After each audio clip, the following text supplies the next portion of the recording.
আসসালামু আলাইকুম। ভিডিওর দ্বিতীয় পার্ট নিয়ে চলে আসছে আপনাদের সাথে। পুরো ভিডিও জুড়ে সাথে থাকছি আমি সুমি। কেমন আছেন সবাই? যারা গত পার্টটা দেখেছেন তারা দেখে বুঝতে পারছেন যে আমি এটার সেকেন্ড পার্ট কেন করেছি, কারণ ভিডিওটা অনেক লং হয়ে যাচ্ছিল।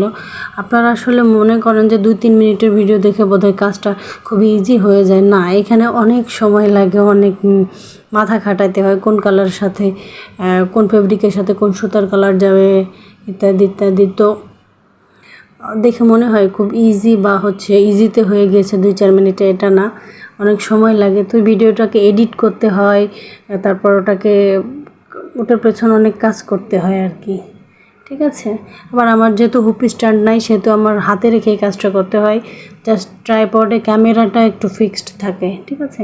দেখেন আমি মেইন ফুলে চলে আসছি। এটা আমি বো ডিজাইন করার চেষ্টা করব। বো ডিজাইন তো আমি অনেক দেখিয়েছি, এটা একটু ভিন্ন ধরনের বো ডিজাইন, ঠিক আছে। অনেকগুলো সুতা আমি করবো কি, প্রথমে সোজাসুজি একটা টানবো, টেনে ডান দিক থেকে বাম দিকে সুতা নিয়ে আসবো, আবার ডান দিক থেকে বাম দিকে, ঠিক আছে। এরকম করে করে যখন আপনার কাঙ্ক্ষিত বো ডিজাইনটা বা যতটুকু সুতা নিয়ে যতটুকু মোটা করতে চাচ্ছেন অতটুকু করার পরেই আপনি তারপর ওটাকে মাঝখান থেকে সিকিউর করে দেবেন, যেমন আমিও ইনশাল্লাহ দিয়েছি। এটাতে হয় কি যে বো ডিজাইনের একটা নতুন ভার্সন হয়। আমার বো ডিজাইনের কাজ মোটামুটি শেষের দিকে, দেন আমি সিকিউর করে নিচ্ছি। দেখেন হাত দিয়ে একটু চেপে নিচ্ছি যেন মাঝখানটা একটু শক্তপোক্ত হয়। মাঝখানটা শক্তপোক্ত হলেও দুই পাশটা ফুলে থাকে, দেখতে সুন্দর লাগে।